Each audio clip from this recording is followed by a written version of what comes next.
होता जितना वाणी से वेदने। प्रियजनों के द्वारा कर्कश कठोर वचन बोल दे। प्रियजन इसलिए कि जो बाहरी है तो उस पर विचार होता है कि कोई, लेकिन प्रियजनों के द्वारा जब कठोर वचन बोले जाते हैं तो हृदय में बड़ी व्यथा होती है। वाणी बहुत संभाल के, अगर कर्कश वचन बोलते हैं, झूठ बोलते हैं, पापाचरण की बातें करते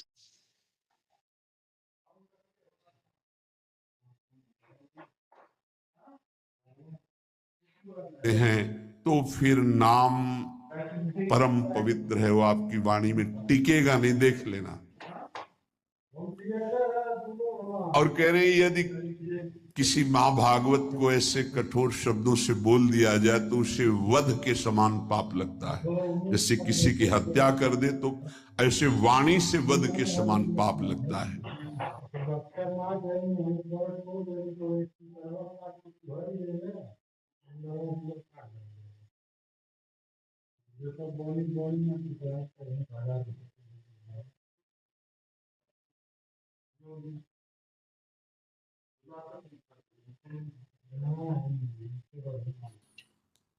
कल एक उपासक आए थे, रो रहे थे, कह रहे थे कि हमें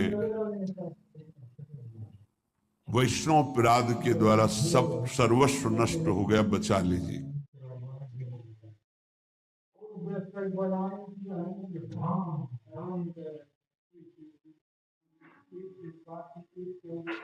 क्या हुआ?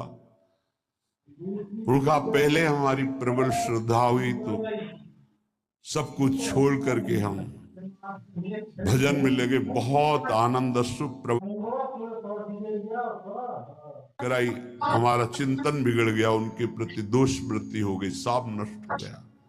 मैं पागल की तरह घूम रहा हूं, न नाम चल रहा है, न भजन चल रहा, चिल्ला चिल्ला कर रोने लगे। बद समान सो पातक लहिए। यदि किसी महाभागवत के प्रति आपका वाणी के द्वारा, शरीर के द्वारा, चिंतन के द्वारा आपका यदि गलत भाव, तो उसी चिंतन में तो भगवत चिंतन होना था, उसी वाणी से तो नाम जपना, सब खत्म हो जाएगा। बाहरी व्यवहार को आप नहीं जान सकते। कल चर्चा में आया था कि वास निरूपण, जाति निरूपण, ऐसे 6 प्रकार के अपराध भक्तों के जो होते हैं वो भजन नहीं करने देते, हृदय को कलुषित कर देते हैं। अपने में जब नीच भाव होगा तो दोष दर्शन कहीं होगा ही नहीं। सबको मान देने का भाव होगा तो मान प्राप्ति की चाह नहीं रहेगी, तो ऊंची स्थिति आने में देर नहीं लगेगी। सहन स्वभाव वृक्ष के जैसा होना चाहिए। पराई माताओं बहनों की तरफ दृष्टि भगवत भाव से, मात्र भाव से होनी चाहिए। तुम्हारी दृष्टि में लोहा और सोना बराबर होना चाहिए, उसका महत्व नहीं होना चाहिए। किसी का तृण भी चोरी करने का भाव न हो, और वस्तुओं की तो बात जाने दो। अपने हृदय में सदैव व्यवहार रखें। आत्मना प्रतिकूलानी परेशान न समाचार। जो तुम्हें अच्छा नहीं लगता हो दूसरे के साथ बर्ताव ना करे, तो तुम्हारे हृदय में जो नाम है वो अपना प्रभाव दिखाएगा। कई बार वर्णन किया गया है कि नाम ऐसे जपने का फल है गुरुमुख से प्राप्त होना। श्री नानक देव जी कह रहे, मन रे राम भगति चितु लाइए, गुरुमुख हुए नाम जपू हृदय, सहज से राम भगति चित लाइए। ऐ बन, जो सब में रमा है, कण कण में रमा है, उसमें अपने चित्त को जोड़िए और गुरुमुख होइए। गुरु की शरण में जाकर उनसे नाम लीजिए और इतना नाम जप कीजिए कि हृदय से नाम चलने लगे। भरम भेद भव कबहु न छूटसी, आवत जात न जानी, बिनु हरि नाम को मुकुति न पावसी, डूबी मरे बिनु पानी। नानक देव जी कह रहे, ये माया का भ्रम, इसके द्वारा प्रकट किया हुआ भेद, ये किसी और साधन से नहीं छूटता है। ये आवागमन चक्र से मुक्ति नहीं मिलती है। जो निरंतर नाम जपना स्वीकार कर लिया वही इस माया चक्र से मुक्त हो जाता है। नहीं तो बिना पानी के डूब के मर गए। माया ने बिना पानी के डुबा के मार दिया। बिनु हरि नाम को मुकुति न पावसी, डूबी मरे बिनु पानी। धंधा करत सगल पति, खोवसी भरम न मिटसी गंवारा। बिनु गुरु शब्द मुकुत नहीं कवही, अंधले धंधु पसारा। अकल निरंजन शिव मनु मानिया, मन ही ते मनु मुआ। अंतर बाहर एको जानिया, नानक और न दुआ। आहा, कह रहे हैं कि प्रयास तो तू कर रहा है सुख के लिए, लेकिन पूरी आयु गंवा दिया, कभी सुख नहीं मिला। खाली धंधा तुम्हारा चलता रहा, फल कुछ नहीं मिला। क्यों? बोले बिना गुरु के ये तुम्हारी दुर्दशा हो गई। यदि गुरु का वाणी जो शब्द है उसको पकड़ लिया होता तो तेरी अब तक मुक्ति हो गई होती। अरे अंधे, ये माया की धुंध ऐसी फैली हुई है, इससे निकल पाना बड़ा कठिन है। नाम का आश्रय ले ले, जो मायातीत है, निरंजन है, जो परम सत्य, वो तुम्हारे हृदय में बैठा हुआ है। यदि तू अपने हृदय में नाम चला ले तो तेरा परिचय बन जाएगा। फिर अंतर और बाहर जिधर दृष्टि जाएगी वो एक ही दिखाई देगा। नानक साहब कह रहे कोई दूजा नहीं है देखा है, जो बाहर है वही अंतर है, जो अंतर वही बाहर है। पर नाम गुरु प्रताप से प्राप्त नाम, प्रभु का नाम और प्रभु अभिन्न रूप है। जैसे प्रभु में अनंत शक्ति है, ऐसे नाम में अनंत शक्ति है। जैसे प्रभु महान ऐश्वर्य वैभव संपन्न है, ऐसे नाम महान ऐश्वर्य वैभव संपन्न है। यदि किसी सम्राट के महान वैभव खजाने में असंख्य धन हो और आपको पता ना चले और आप उसी के पास रहते हो और एक एक रुपए मांगते हो, फुटपाथ में खड़े हुए, पास में खजाना जमा है, कर रहे हो, जो मिला उससे जी रहे हो, तो जी किसके लिए रहे हो? बस ये अधूरी बात पूरी कर लो।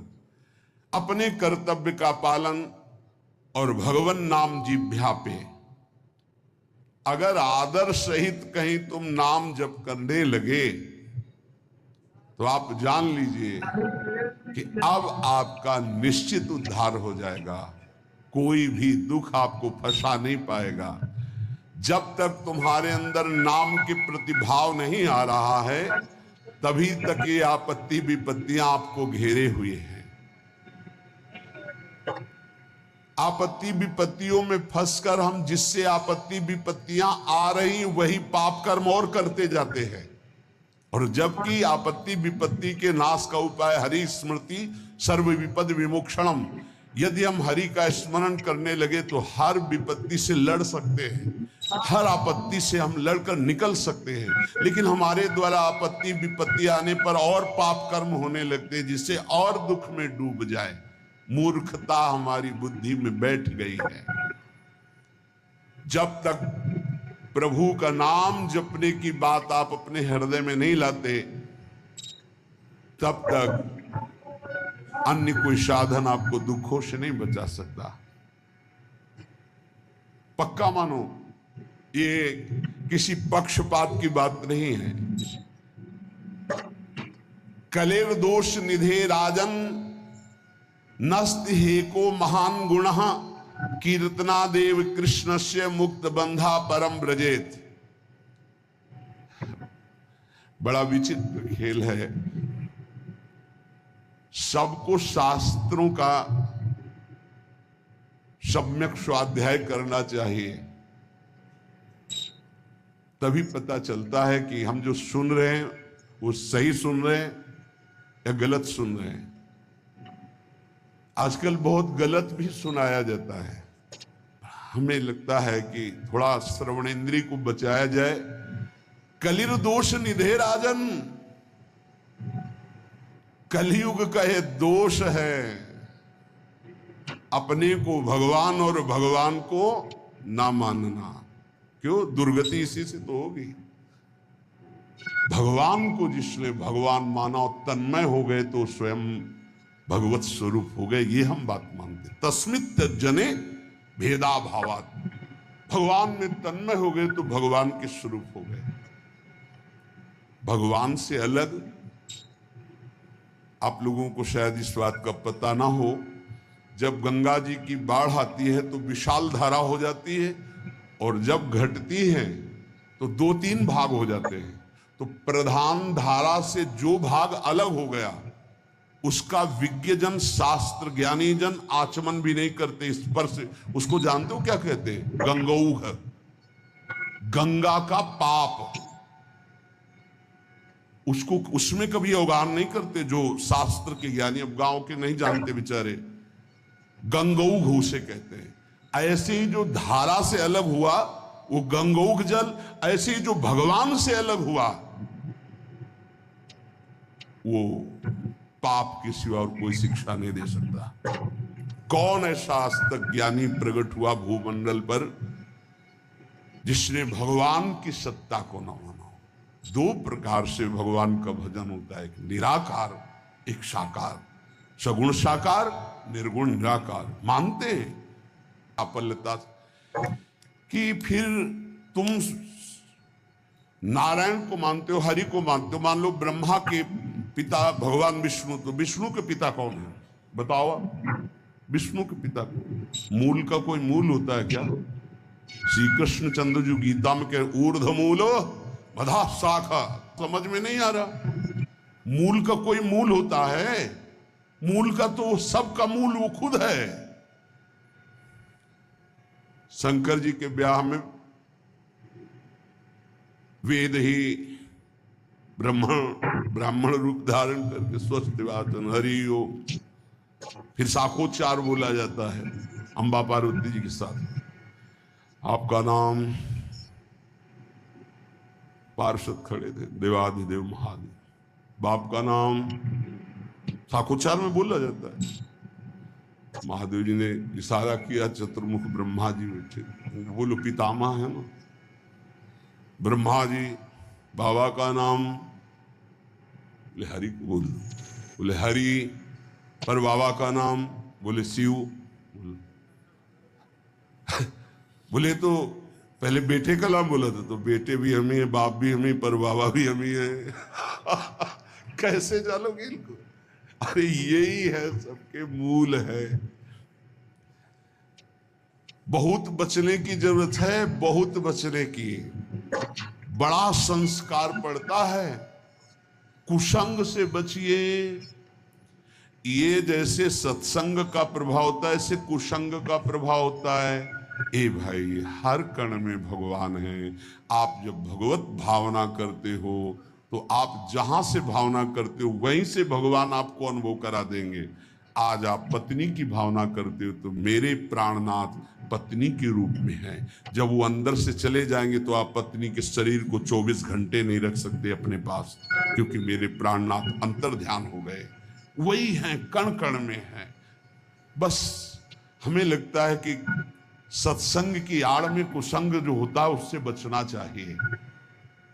श्री सुखदेव जी से बड़ा कोई ज्ञानी है जिन्होंने बरहा पीडम नटवर बपुः कर्णयो कर्णिकारम बिभ्रद्वासा कनक कपिशम वैजयंतीम च मालाम रंधान वेणु रधर सुधया पूरयन गोप वृंदे। जो ये शोभा सुन करके 18,000 श्लोक, जो अपने ब्रह्म स्वरूप पिता भगवान व्यासदेव के पुकारने पर पीछे नहीं मुड़े और श्लोक सुनने पर उन्हीं के चरणों में बैठकर 18,000 श्लोक सुने, वो श्री कृष्ण क्या है।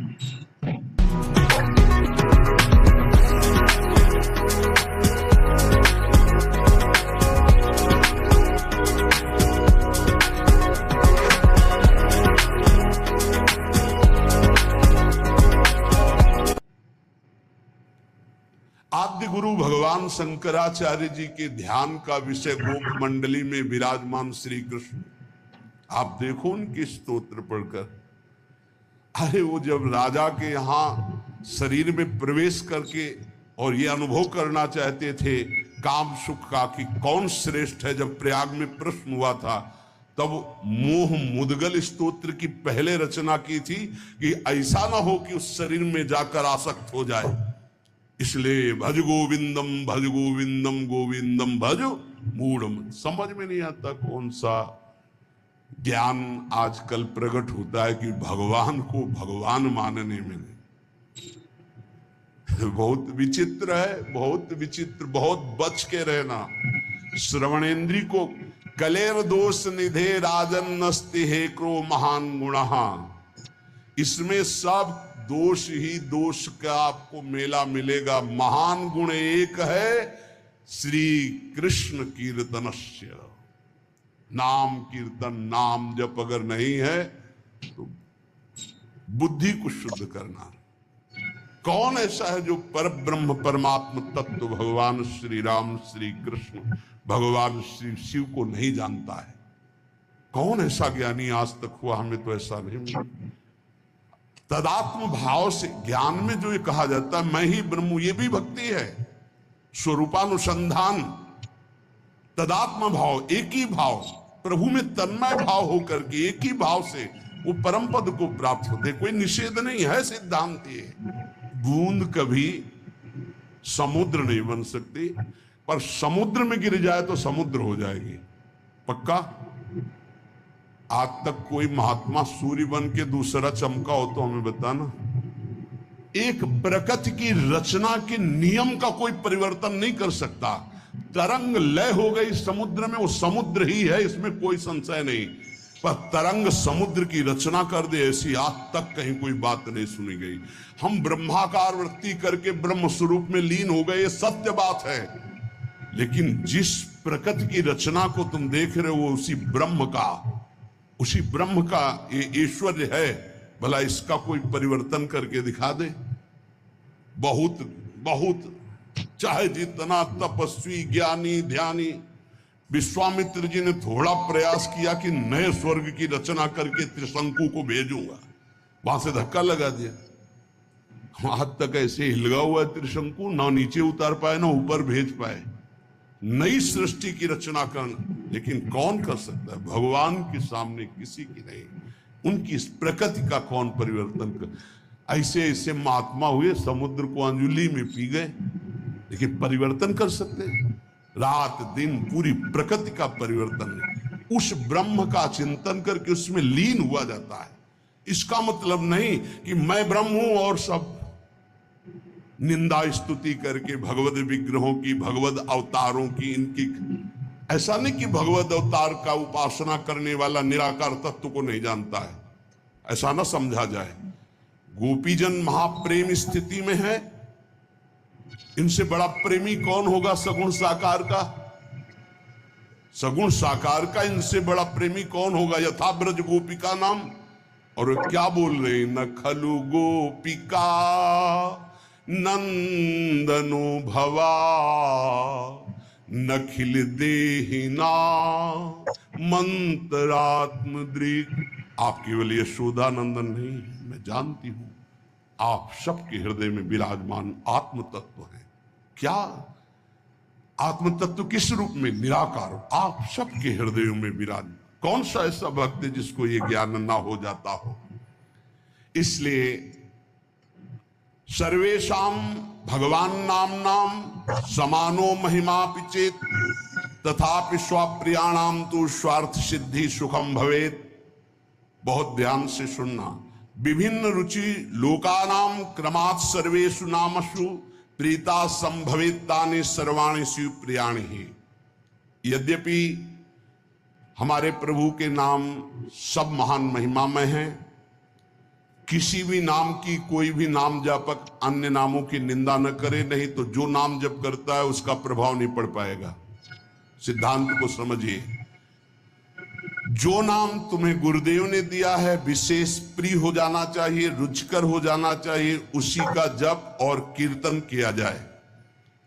भगवान नाम सब कुछ इसमें भरा हुआ है। समस्त अभीष्ट मनोरथों की सिद्धि नाम जप से प्राप्त हो जाएगी।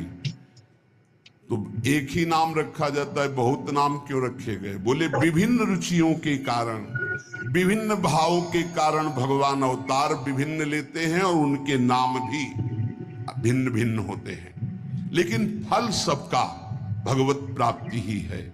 इसलिए जो गुरु नाम दे उसमें प्रियता करो, उसमें रुचि करो, उसको निरंतर जपो। यदभ्यर्च हरिं भक्त्या कृते कृतुषु तैरपि फलम प्राप्नोत्य विकलम कलौ गोविंद कीर्तनात्। देखो, सतयुग में जब सैकड़ों यज्ञ की जाती थी तो उन सैकड़ों यज्ञों का जो फल होता था वो सारा का सारा कलयुग में नाम जप से प्राप्त हो जाता है, नाम कीर्तन से प्राप्त। बड़ा प्रभाव महिमा में कलयुग का इस बात पे है कि नाम जप से बहुत जल्दी सिद्धि प्राप्त कराता है। ध्यायन् कृते यजन यज्ञ स्त्रेतायां द्वापरे अर्चयन् यदाप्नोति तदाप्नोति कलौ संकीर्त केशवम। सतयुग में भगवत प्राप्ति का प्रधान साधन ध्यान, त्रेता में विशेष विशेष यज्ञ, द्वापर में भगवान की पूजा पद्धति से भगवान की प्राप्ति, लेकिन कलयुग में केवल नाम जप नाम कीर्तन से भगवत प्राप्ति, समस्त पापों का शमन और भगवत प्राप्ति। ते सभाग्या मनुष्ये सुकृतार्था नृप निश्चितम स्मरन्ति ये स्मारयन्ति हरिर्नाम कलौ युगे। बड़े सौभाग्यशाली वो जन हैं जिनको भगवान के नाम के स्मरण की वृत्ति आ गई, या भगवान का नाम जप करने की जो प्रेरणा देते हैं, जो स्मरण करते हैं, स्मरण कराते हैं। बड़े सौभाग्यशाली हैं जो भगवान नाम जप स्वयं करते हैं और दूसरों से नाम जप कराते हैं। कलिकाल कुशर्पस्य तीक्ष्ण दृष्टस्य मा भयम् गोविंद नाम दावेन दग्धौ यास्यति भस्मसात्। इस कलिकाल रूपी दुष्ट सर्प ने सबको डस लिया है। इसकी पहचान की हमारे ऊपर कलयुग का विष चढ़ गया कि नहीं? व्यभिचार, झूठ बोलना, हिंसा मांस खाना, जुआ खेलना, छल कपट करना, चोरी, स्वर्ण चोरी, इधर उधर से किसी भी तरह छल कपट करके धन को एकत्रित करना, ये सब कलयुग के दोष हैं।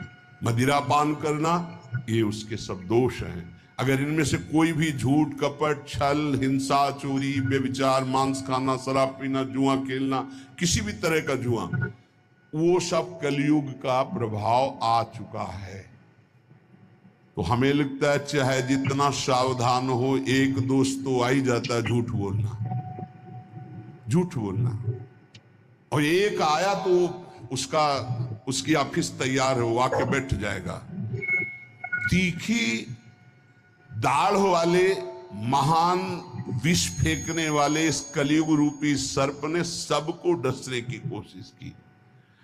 अगर कोई इसके विष से बच सकता है तो वही जो गोविंद गोविंद कृष्ण कृष्ण राधा राधा राधा, शीघ्र ही संपूर्ण विष उतर जाएगा, समस्त दोष रहित हो जाएगा जो नाम जप करेगा। हरिनाम परायेच घोरे कलियुगे नराः ता एव कृत कृत्याश्च न कलिर्बाधते हि तान्। जिसकी जिह्वा पे चलता रहता है राधा राधा राधा हरि हरि हरि कृष्ण कृष्ण कृष्ण, कलयुग कभी उसकी तरफ आंख उठा के भी नहीं देखता। कोई भी बाधा उसे सता नहीं सकती जिसकी जिह्वा पे न। इसीलिए नाम पहारो दिवस, रात दिन एक अंग रक्षक रखो नाम का, जो तुम्हें बचाता रहेगा। नहीं बहुत ही अभी मनमानी कर लो, आगे डिप्रेशन में आ जाओगे। जब बार बार क्रॉस चिंतन चलने लगते हैं तो बौद्धिक शक्ति कमजोर हो जाती है और मन फिर डूबने लगता है भय में, कल्पनात्मक भयों में। बहुत सावधान, नाम चलाओ। नाम बार बार, नाम के द्वारा चिंतन को जो बार बार संसार